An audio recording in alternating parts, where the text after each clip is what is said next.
So, hello everyone, welcome you all at the Nimbus Learning powered by Nimbus Academy.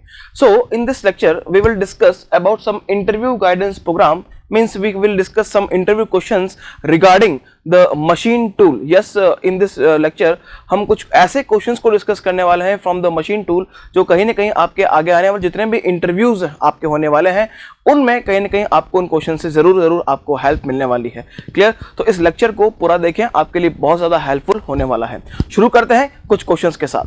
So now come to the first question. पहला question आपको ये बोल रहा है कि define the machine tool. अगर पूछता है कि भाई मशीन टूल होता क्या है, what is the machine tool.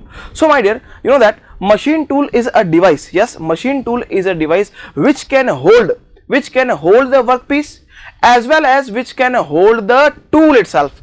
Yes, which can hold the workpiece and which can hold the tool and permits the relative motion between them and so that we can obtain some surfaces on the workpieces. Clear? So what is the machine tool, sir? Machine tool is a device which can hold the workpiece as well as which can hold the tool and which permit the relative motion between the tool and workpiece so that we can obtain some surfaces on the workpieces. जैसे अगर हम example की बात करें तो आपने देखा होगा लेथ मशीन. तो लेथ मशीन क्या है? आपका एक मशीन टूल है जिसमें कि आपका वर्कपीस लगा होता है. Yes or no? There are work holding devices, there are tool holding devices और वर्कपीस एंड टूल के बीच में जो आपका मोशन होने वाला है वो भी कहीं ना कहीं उसका भी अरेंजमेंट होता है on the machine tool. So my dear, machine tool क्या है? एक डिवाइस है जिसमें कि हम कहीं ना कहीं वर्कपीस को होल्ड कर पाते हैं, हम कहीं ना कहीं टूल को होल्ड कर पाते हैं और टूल एंड वर्कपीस के बीच का जो रिलेटिव मोशन है उसको भी हम परमिट करवा सकते हैं ताकि क्या हो, कहीं ना कहीं हम हमारे वर्कपीस पे डिफरेंट सरफेसेस हम कहीं ना कहीं प्राप्त कर पाए. सो नाउ अगर हम एग्जांपल्स की बात करें, जैसे मान लीजिए आपका लेथ मशीन हो गया, वो भी क्या है? एक मशीन टूल है. ग्राइंडिंग मशीन हो गया, वो भी क्या है? एक मशीन टूल है.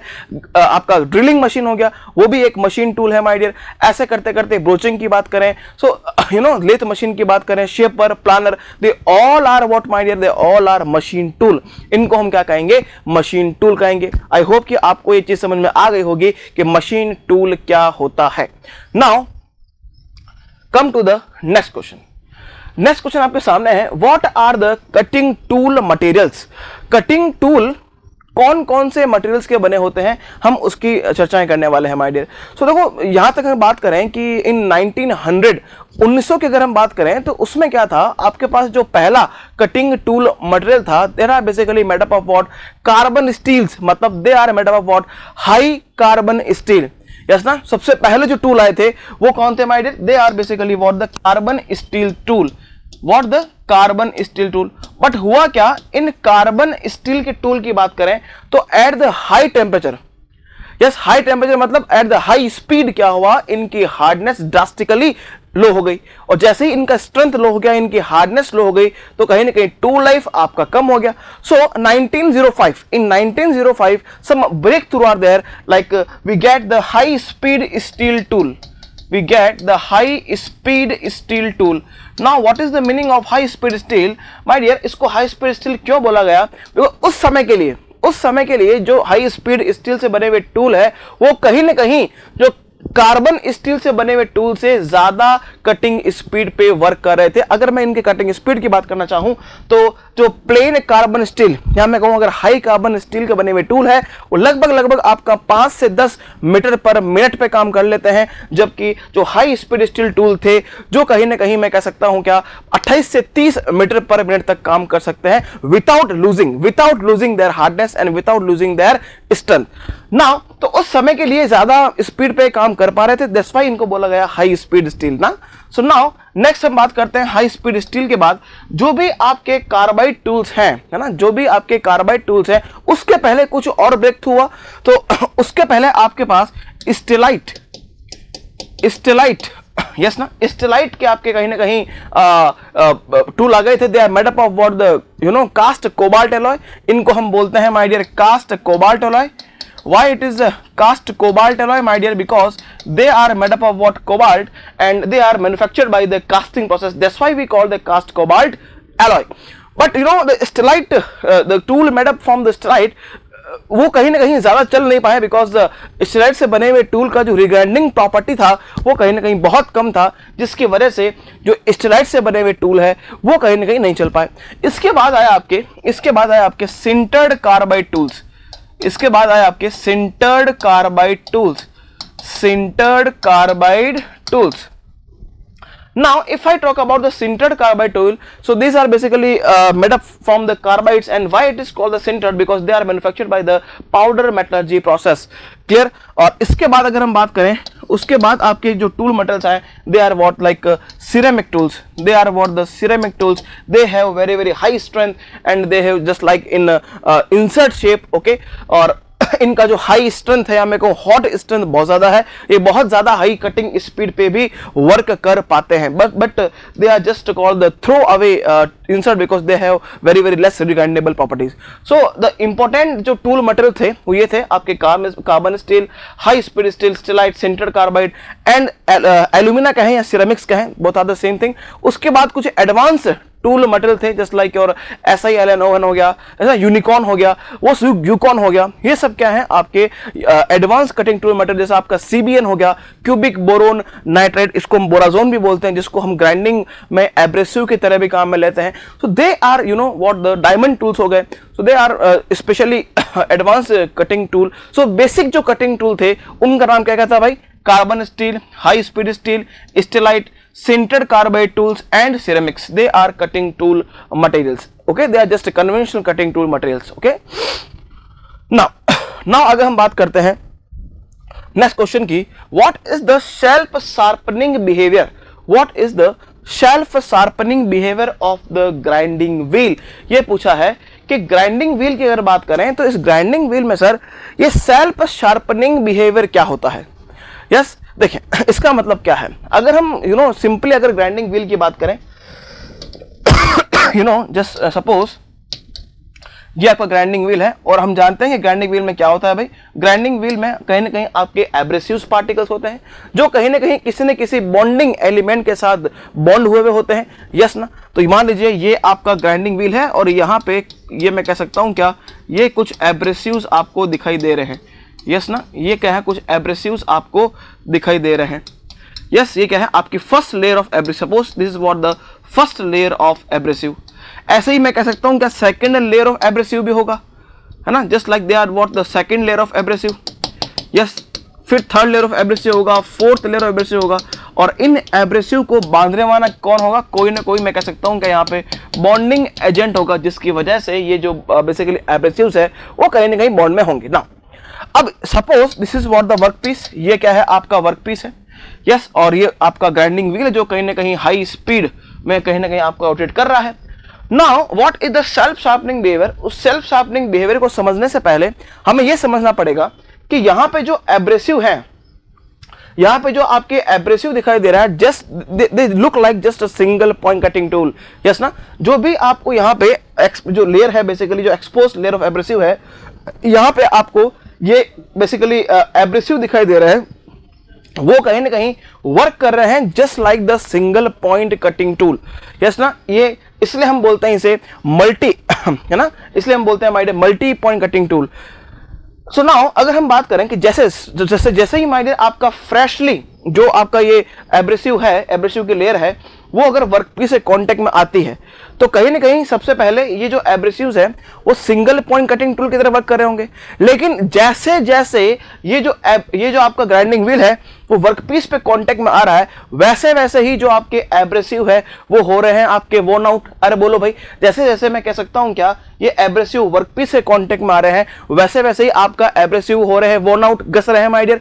तो मैं कह सकता हूं क्या, जहां पहले मैं इनको ऐसा सपोज कर पा रहा था कि जहां पहले जो एब्रेसिव थे they are just look like a single point cutting tool, they have positive rake angles. Yes ना? बिकॉज जो पॉजिटिव रेक एंगल वाले एब्रेसिव्स हैं, जिसको हम सपोज कर रहे हैं, they have very high sharp ends. Yes और नो? तो नाउ तो हम सबसे पहले ऐसा अज्यूम कर पा रहे थे सर कि ये जो एब्रेसिव है they are basically just like what single point cutting tool and they have positive rake angles। लेकिन जैसे जैसे आपके जो ग्राइंडिंग व्हील है, जैसे जैसे आपका ग्राइंडिंग व्हील वर्कपीस पे आ रहा है, कहीं ना कहीं मशीनिंग कर रहा है, वैसे वैसे जो आपके एब्रेसिव्स हैं वो हो रहे हैं वॉर्न आउट। और जैसे जैसे आपके एब्रेसिव्स वॉर्न आउट हो रहे हैं, हम कह सकते हैं क्या sir, they are just suppose to be like as single point cutting tool but positive rectangle नहीं। जैसे जैसे आपका बेसिकली मशीनिंग होगा वैसे वैसे मैं कह सकता हूं क्या, आपका पॉजिटिव से जीरो आएगा, जीरो से नेगेटिव आएगा। ले और जैसे जैसे आपका रे के एंगल कम हो रहा है वैसे वैसे मैं कह सकता हूं क्या, कटिंग फोर्सेस बढ़ रहे हैं। और whenever these kind of cutting force are higher than the strength of bond, whenever these kind of cutting force are higher than the strength of bond, then my dear जो आपके सबसे ऊपर वाली जो लेयर है वो क्या होगी, डिस्पोज होगी, और न्यू लेयर आर कमिंग या I can say new layer is expose to the workpiece. Now this is basically called the self sharpening behaviour of, मतलब सेल्फ शार्पनिंग करना, self sharpening behaviour of the grinding wheel. Okay, this is all about for the self sharpening of the grinding wheel. Means what is the self sharpening, कि आपका during the grinding operation when second layer of abrasives exposed to the workpiece after disposal of the first layer of abrasive, then it is called the self sharpening behavior of the grinding wheel। इसका reason भी मैंने आपको दिया है, तो please इस reason को बिल्कुल सही से पढ़िए, सही से सुनिए, ताकि आपका एक क्वेश्चन बिल्कुल गलत नहीं हो। Clear? Now question is What is glazing and what is dressing in the grinding wheel? ये बोल रहा है कि भाई इस ग्राइंडिंग व्हील अगर हम बात की जाए तो ड्रेसिंग क्या होता है और ग्लेजिंग क्या होता है, ध्यान से सुनिएगा, बड़ा ही प्यारा कॉन्सेप्ट है माय डियर।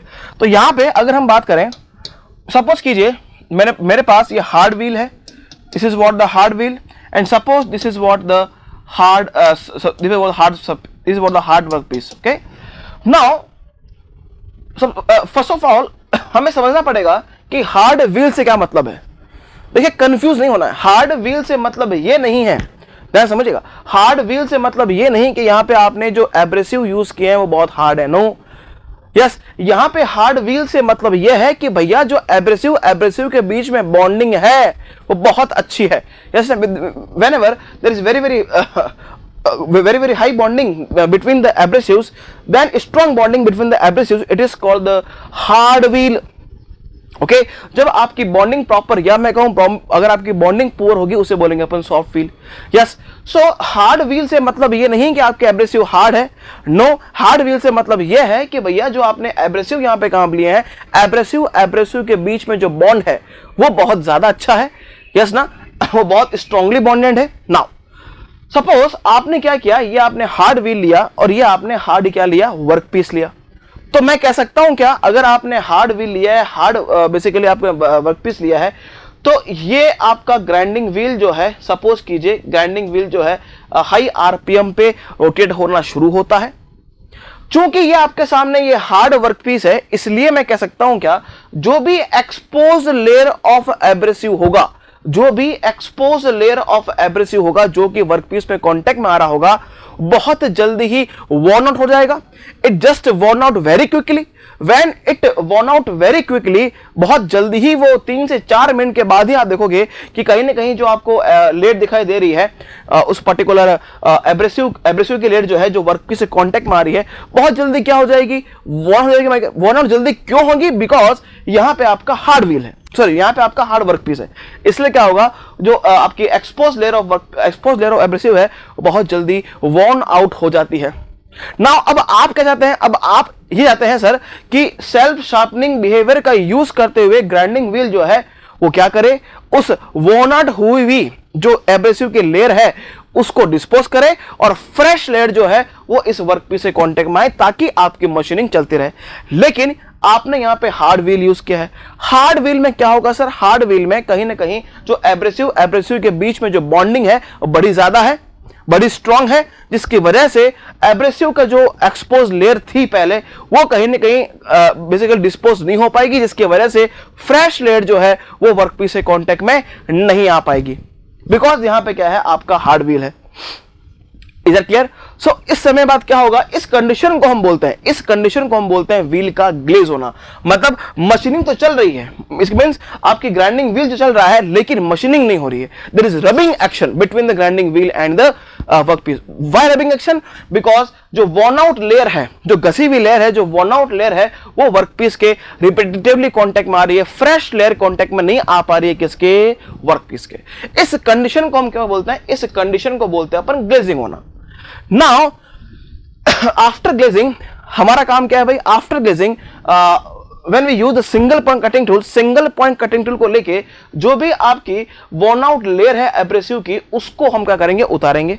यस ना, वॉर्न आउट लेयर जो थी उसको सिंगल पॉइंट कटिंग टूल की सहायता से उसको उतारेंगे ताकि फ्रेश लेयर क्या आ जाए, उस पर्टिकुलर वर्कपीस से कांटेक्ट में आ जाए। इस प्रोसेस को हम बोलते हैं इस प्रोसेस को हम बोलते हैं ड्रेसिंग। इसको हम क्या बोलते हैं, ड्रेसिंग बोलते हैं।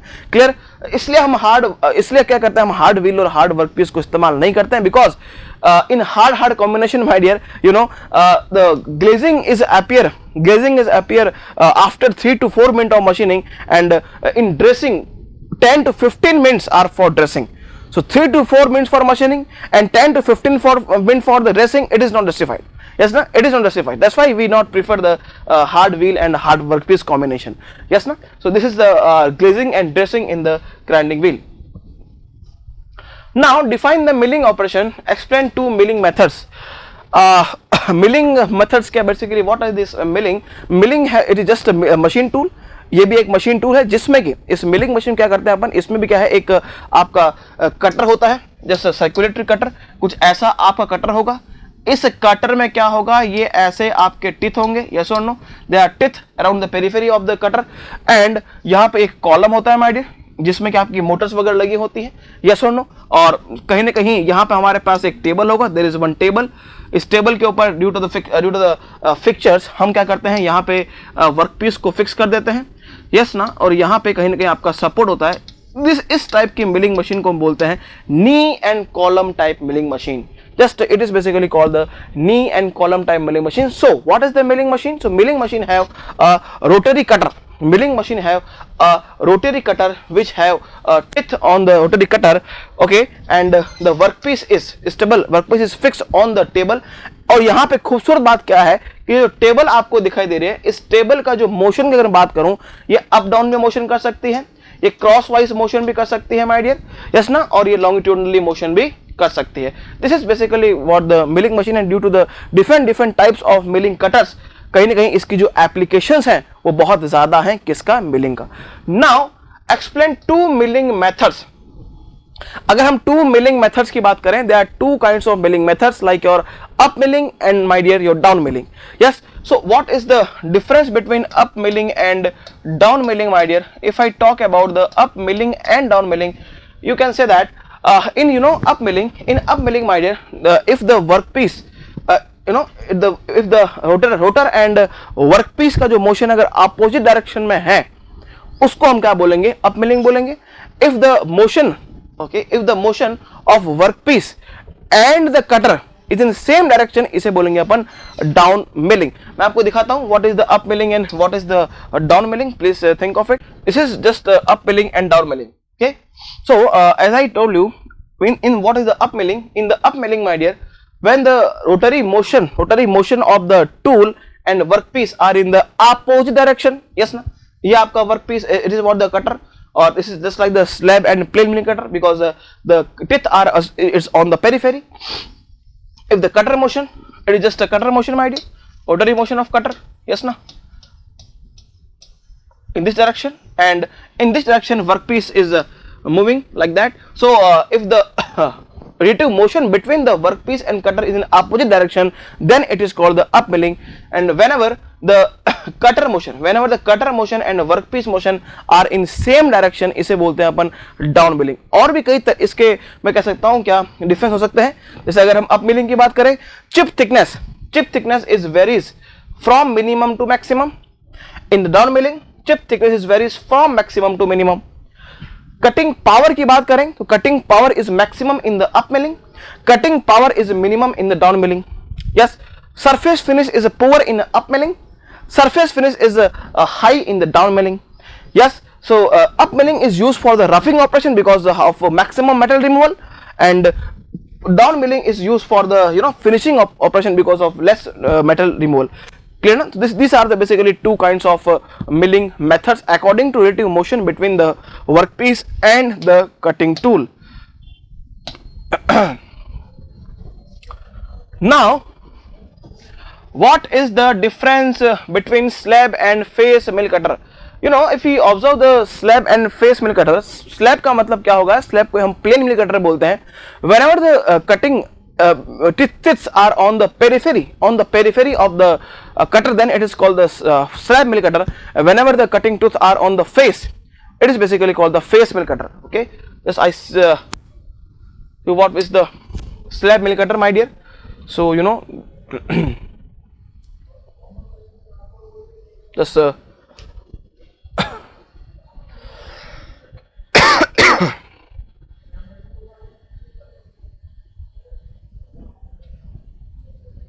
now this is what the slab oblique plain mill cutter, इसको ही बोलते हैं अपन slab या फिर plain mill cutter. Okay, this is basically called the slab, इसको ही हम बोलते हैं slab या फिर plain mill cutter. यस ना, स्लैब या फिर प्लेन मिल कटर हम इसको बोलते हैं. क्लियर? स्लैब या फिर प्लेन मिलिंग कटर भी हम इसको बोलते हैं. क्लियर ना? Question is what are the various operations can be performed on lathe.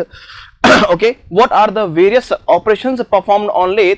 There are various operations performed on lathe, my dears, like your turning operation. अगर turning की बात करें तो plain turning हो गया, taper turning हो गया, यस ना. इसके बाद facing operation, facing के बाद अगर हम बोले तो boring operation, आप drilling भी कर सकते हैं इस particular lathe machine पे. You can do the knurling operation, yes na. You can do the parting operation. They all operations are basically performed on the lathe machine. Okay, come to the next one. Now, what are the principal parts? What are the principal parts of the lathe machine? Okay, if I show you the lathe machine, now what are the principal parts of the lathe machine? सबसे पहले आप देख पा रहे हैं lathe machine को. What are the principal parts? First of all, the work holding devices. Work holding device is just a chuck. Chuck आपको दिखाई दे रहा है. There are various kind of work holding devices. So in various kind of work holding devices, first one is what the chuck, which is held on the head stroke. Yes ना, this is what the head stroke. ये है आपका basically tail stroke. Now head stroke में सब आपके gear mechanism में जो police mechanism में लगे हैं, ये आपके वर्क होल्डिंग डिवाइस है, इसे बोलते हैं अपन चक. Now this is the tool holding device. This is called the tool post. Tool post is on the compound hand wheel.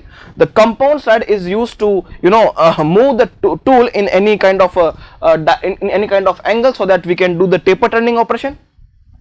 Now this is what the cross side helming. This is what the cross slide. इस cross side से हम क्या करेंगे, इस particular hand wheel घुमाएंगे तो कहीं ना कहीं आपका जो ये टूल है वो वर्क बेसिकली मशीनिस्ट से दूर और मशीन से पास आ पाएगा. This is what the cross slide and this is what the carriage. ये पूरा इसको बोलते हैं अपन carriage compound slide. And this basically this gear mechanism is what called the apron. तो यहाँ पे अगर मैं सिंपली अगर बात करूं, what are the principal part of the lathe machine? This is head stroke. Now the tail stroke. Clear ना? And this is what the work holding device, chuck, tool post. This is tool post. उसके बाद हो गया आपका compound slide. Then my dear आपका saddle, और then पूरा इसको बोलते हैं अपन कैरेज, और इसको हमने बोला this is basically what the apron. इसको हम बोलते हैं एप्रन, जिसमें ये गियर मैकेनिज्म में लगा है. Yes, and this are basically what the wedge, और इसको बोलते हैं अपन पूरा लेथ बेड. इसको क्या बोलते हैं अपन? लेथ बेड बोलते हैं, जिसपे कि पूरा की पूरा आपकी लेथ मशीन सेटअप हो गई है. Lathe bed are basically made up of what the grey cast iron. Clear ना? So these are basic components या basic principal parts of the lathe machine. Now come to the next question. What are the methods for taper turning on the lathe? Taper turning अगर हमें करनी है तो उसके कौन कौन से मेथड है? Yes, there are various method for doing the taper turning on the lathe. The first one is what? Using the compound slide method. Yes ना? By the using the compound slide method you can do the taper turning. करना क्या है आपको? उस tool को compound slide की help से आप टूल को क्या कर सकते हो? किसी भी एंगल में रोटेट कर सकते हो. यस ना? इसे ही हम बोलते हैं क्या? इसे ही हम बोलते हैं taper turning by compound slide method. Yes, taper turning by taper turning by compound slide method. Now this method taper turning by compound slide method is used for do the taper of a large angle. Yes ना, आप large angle में taper कर सकते हैं, लेकिन इसका limitation क्या है, ज्यादा लेंथ तक नहीं कर पाएंगे. यस ना, अगर आपको दिखाऊं what is the taper turning by the compound slide method, then you can appreciate this concept. Taper turning by compound slide method. Okay, so this is the taper turning by, yes, this is the taper turning by compound slide method. यहाँ पे हमने tool को compound slide की help से इसको angle में मोड़ दिया है. अब हम कहीं ना कहीं यहाँ पे टेपर करेंगे, है ना, अब हम कहीं ना कहीं यहाँ पे टर्निंग करेंगे तो आपका टेपर टर्निंग हो जाएगा.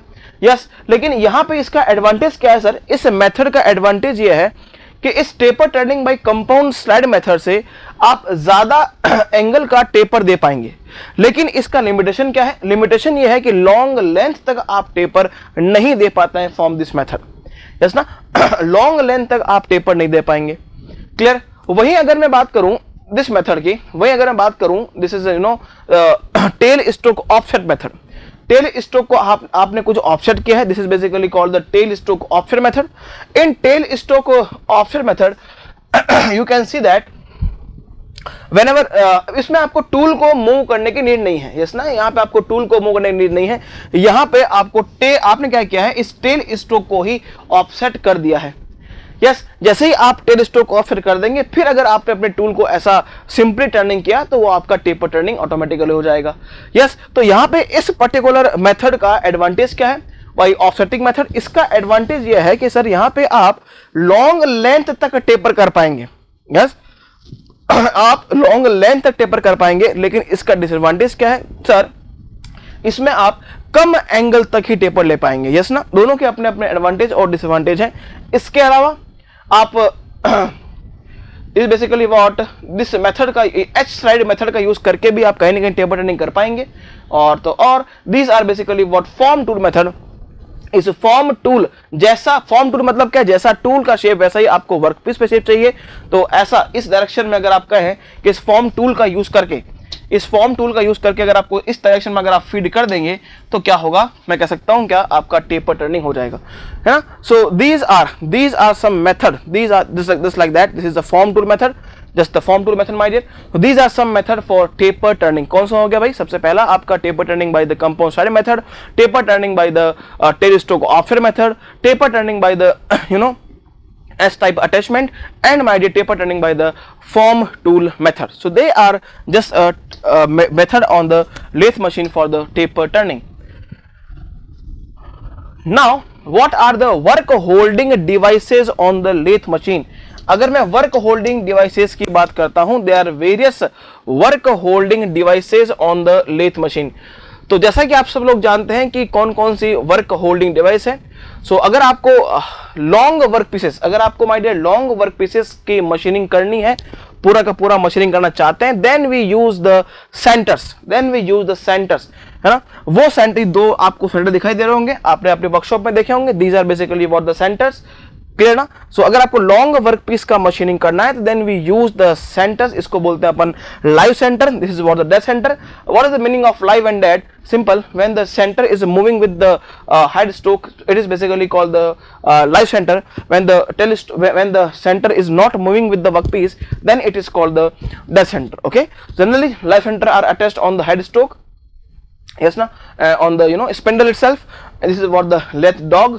Okay. This is what the face plate. If I देखो अगर यहाँ पर बात करते हैं, this is what the spindle. ये आपका स्पिंडल है, ये आपकी स्लीव है, इसमें आपने ये लाइव सेंटर लगा दिया है और इसके ऊपर ये आप किसको बोलते हैं अपन, drive plate. It is basically for the drive plate. और ड्राइव प्लेट पे आप लगाते हैं क्या, dog clutch. And this is for the dog clutch. एंड ये हो गया आपका work piece. Long work piece को सेटअप करने के लिए, टाइटली करने के लिए हम डॉग क्लच का इस्तेमाल करते हैं. And this is what the tail stock. So पहला अगर हम बात करें वर्क होल्डिंग डिवाइस का, तो पहला आ गया आपका सेंटर्स, लाइव सेंटर और my dear dead centre. Okay. Now इसके बाद अगर बात करें, dog clutch are also the work holding devices. Now after dog clutch they are the chuck. As you see this is basically chuck. This is a this is two types of chuck, 3-jaw and a 4-jaw chuck. 3-jaw chuck is basically called the universal chuck because अगर हम बात करें three जो chuck की, तो simply it is independent chuck, okay sorry it is dependent chuck because with the help of the chuck की एक साथ तीनों की तीनों जो है वो पास में आती है, इसलिए इसे बोलते हैं अपन you know it is not independent chuck, it is a universal chuck, you know. But if I talk about the four jo chak, if I talk about the four jo chak, so it is basically independent chak. So आपका अगर मैं work holding device की बात करें तो एक तो आ गया लाइव सेंटर, दूसरा हो गया आपका चक, और चक के बाद this is basically what the collet. Collet is use for the holding the very very small diameter devices, small diameter workpiece या नैरो वर्कपीस को होल्ड करने के लिए हम इस पर्टिकुलर कलट का यूज करते हैं. नाउ कलट के बाद this is basically kind of what the face plate, any kind of irregular shape workpieces are held by the face plate. And now this is what the steady rest, जो कि हम tailstock पे लगाते हैं, इसे बोलते हैं अपन स्टडी रेस्ट, बड़ा वर्कपीस को होल्ड करने के लिए इसे बोलते हैं study rest. And this is what the basically what the it is not this is follow rest, this is what the follow rest because it follows the tool motion, ये आपके tool के motion को follow करता रहेगा, इसलिए से बोलते हैं अपन follow rest. So these are some work holding devices on the lathe machine. कौन कौन सा भाई? आपके सेंटर्स हो गए, live centre, the centre, your dog clutch, your drive plate, like your chucks 3 जो 4 जो, your cullet and face plate, and follow rest and steady rest, they all are basically what the work holding devices in the lathe machine. Now come to the next question, difference between the capstan and turret lathe. यहां पूछा है कि भाई Capstan और टरट lathe के बीच में difference क्या है. काफी बार एक क्वेश्चन पूछा जाता है कि what is the difference between capstan and turret lathe. If you see the capstan and turret lathe तो आपको आराम से इसके बीच में डिफरेंस क्लियर हो जाएगा. This is what the capstan lathe, this is what the turret lathe.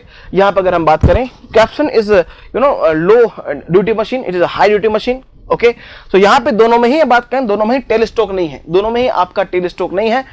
This is what the hexagonal turret. ये क्या है? आपका हेक्सागोनल टरट है, इसको हम हेक्सागोनल टरट बोलते हैं, जिसमें आप काफी सारे टूल्स लगा सकते हैं.